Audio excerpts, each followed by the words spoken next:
Hello everybody, my name is Axel and welcome to Trails of Cold Steel Debrief.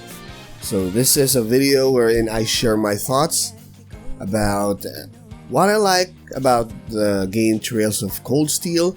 So spoiler alert, I will try to minimize some spoilers here, but of course some spoilers might slip through the cracks. So what is Trails of Cold Steel? It is the third game in the Trails of series from the Legend of Heroes franchise. So we got Trails in the Sky, the Crossbow games, and Trails of Cold Steel. So also if for some reason you stumbled on this debrief first without any knowledge of the game, the too long did not watch is play the game. It is definitely worth it. So what is Trails of Cold Steel? So let me just give some short summary about the story. It's a JRPG wherein you are thrust into the role of Reen Schwarzer.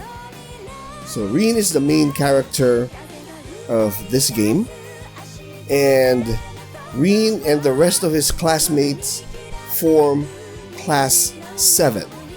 A brand new class from Thor's military academy, wherein nobles and commoners are all together in one class, because in Erebonia, the setting of this game, class division is pretty much rampant, with the nobles and the commoners normally not mixing with one another. So I mentioned Reen. He is the main protagonist of this game, and he is the unofficial leader for Class 7, and he is joined by 8 other classmates, and later on 2 more will be added. So as for the characters here, so we have the independent-minded but sweet Alisa R, as she would like to introduce herself in the first part of the game. So, and we also have the steadfast and strong Laura Arsaid, a young woman who strictly follows the way of the sword. We also have the swift and mysterious Fee Clausel, and yes, I said Fee Clausel is swift and mysterious because she has a checkered past, which would be delved upon in this game for just a little bit. And also, we have Emma Milstein, the gentle class president of Class 7. She is the smartest student in the whole class. And we also have the foreigner, Gaius Wartzel, who fills the role of the calm older brother for Class 7. Not because he's the wisest, but because he is the most calm in the first game. He is the most calm, and he is the tallest of all Class 7. We also have the musically inclined Elliot, a son of Elliot Craig. Sorry, his full name is Elliot Craig. He is the son of a decorated military official. And the last 2, we have the rivals, Eusis Alberea from one of the 4 great noble houses, the House of Alberea, and Machias Regnitz, son of the governor of the imperial capital in Heimdall. So I mentioned their rivals because Machias has a deep-seated anger at the nobility, and Eusis, for the first part of the game, acts like your typical smug noble, which always gets in the nerves of Machias. So I mentioned later on they will be joined by 2 more members. We have Milliam Orion, a member of the Chancellor's Iron Blood. She is 10 years old, but she is part of the special forces of the Chancellor, who is in reality the Yeah, the Chancellor is like the actual ruler of the empire. They do have an emperor, but publicly it's mostly the Chancellor who does everything from domestic affairs to foreign relations. And all right, come on in. Righto. Whoa. Oh, it's Crow! God damn! Huh? Crow? But isn't he a second-year student? I'm Crow Armbrust. Oh yeah, the man himself. Starting today, I'll be joining you fine folks as a member of Class 7. Crow Armbrust. A second-year slacker, also from Thor's Military Academy, that literally and, figuratively stole the show. So, to put this out there, Crow Armbrust is my favorite character. In this game, you first start off as students of Thor's Military Academy, but you form bonds with your classmate up to the point that you can have romantic interaction with some of your female classmates, because you will be controlling Reen. You can establish relationships with your classmate, and the stronger your relationship with them, the better they are in combat, because the higher your relationship level with your classmates, the more attacks or support they can give you during combat. So we will discuss those gameplay and combat mechanics later. So yeah, just like that. Also, everything starts as per normal, like any JRPG would. You arrive at school, you meet your classmates, and Class 7 is a bit different from the regular classes in Thor's Military Academy. Aside from being mixed nobles and commoners alike, every month they go on field studies, wherein they get deployed to various parts of the empire and help those towns. So with whatever requests that they have. So we will discuss those later. So yeah, so everything's as it should be for a school setting JRPG. You have your academics, you have your clubs, and you have your practical exams, and you have your field studies.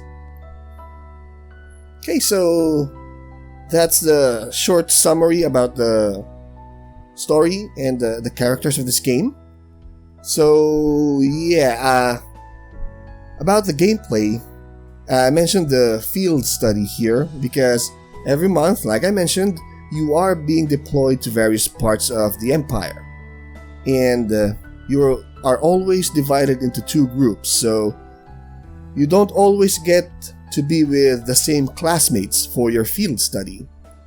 And what you do in this field study is that every day you get a list of requests, some non-required and the others are required. The latter forces the story to move forward, but the former gives additional rewards. So for more points, because more points mean higher ranking in the ranking, and every time you achieve a ranking level, you get rewarded by the school. So yeah, so just like any other school themed JRPG, there are free days wherein you can take requests from other students in Thor's Military Academy or residents of Trista, the town where the military academy is located. So the field study and the free day requests combined contribute to the world building. The world is not just explained to you like a lesson. You're actually headed towards those towns and seeing firsthand the problems that needed fixing. So that's what you do. So that's the regular operation of your class. So you study, you take practical exams, and you go on field study and do your quests from the town where you're deployed and on the military academy or in the town where the academy is located. Yep, and of course, combat. So it's a turn-based style combat mechanic, but the Arcus links give it a rather different approach to doing combat. Because, as I mentioned earlier, you can establish and develop relationships with your classmates. The higher your relationship level with them, the more optional assistance that they can give you during combat. This is made possible by linking. So, for example, we have Reen linked to Alisa. If Reen managed to unbalance the enemy, then Alisa will have the chance to either offer an assistance, like her doing her regular normal attack, or Reen and Alisa can do the rush attack, wherein both of them attack a group of enemies at the same time. And later on, the burst option will be available, wherein your whole party in the combat will attack all the enemies that you currently have. And also it offers decent passive skills depending on your link level. For the same example, if an enemy damages Reen, Alisa can trigger her auto heal, wherein she will automatically heal Reen. And that would be dependent on their link level. So, how do you improve your link level? There is a bonding system here every free day. Not only do you do requests during your free day, you also get the chance to bond with your classmates. So, if during the free day we spend our bonding points, because we are given a set amount of bonding points every free day, we spend 1 point on Alisa, we will gain bond experience, which in turn will make our relationship to her level up, which in turn unlocks more passive abilities while Reen and her are linked during combat. So that's the field study, the free day request, and the bonding system. Also, one more another way for Class 7 to improve their relationship with, not only with Reen, but also with each other, is that every month you investigate an old schoolhouse inside the academy, which holds a very massive amount of secrets, which I will not be spoiling here, but suffice to say that secret changed the very fundamentals of warfare in the Empire. So that's gameplay and combat, and we go to music. As you might have heard, I've been playing a bit of the game music in the background here, because all my years of playing JRPGs, this would be the first game wherein a lot of the in-game music really struck me. So, I will be naming the music playing in the background, and I will be providing links to them in the description so that you can listen to them too. But, long story short, the music for this game, for Trails of Cold Steel 1, is awesome. Speaking of awesome, we already introduced the characters here. All of them can be placed in a certain classification, like Reen, he's the typical JRPG protagonist. Alisa's the sweet girl, the usual JRPG stuff. But there's one, my favorite character in the game, Crow Armbrust. He is the most interesting character in this game. For one, he is the funniest. Once he joins Class 7, the laughs with him are endless. Oh, it's just you, Elisa. What do you mean it's just you? Is it true some girl invited you out for a night on the town? What? Whoa, hold on. A late night date? I thought you only had eyes for me, Reen. Goddamn Crow. Thank you all for coming out. Hell no. Yeah, encore. Oh man, I love this. What? Of course. Ladies and gents, you've been a wonderful crowd. Of course. And he's just a typical cool guy, a slacker, you know? And he's a second year, so there's somewhat of a senpai dynamic going on there, but of course Crow doesn't want that. Since they're all in Class 7, he doesn't want to be treated differently from the rest of the classmates. Class 7 got really close to Crow.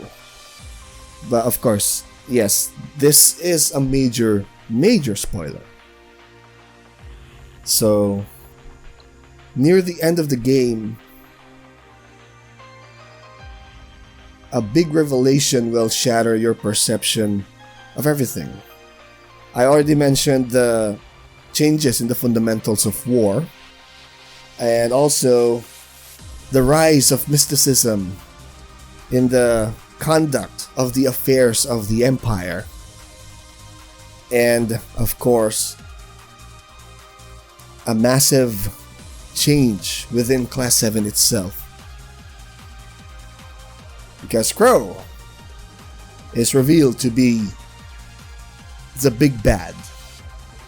Trails of Cold Steel 1. Ooh.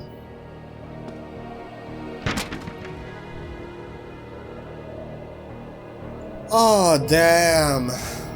There is a terrorist organization in the game called Imperial Liberation Front who are targeting the Chancellor. Because the Chancellor is not a saintly figure.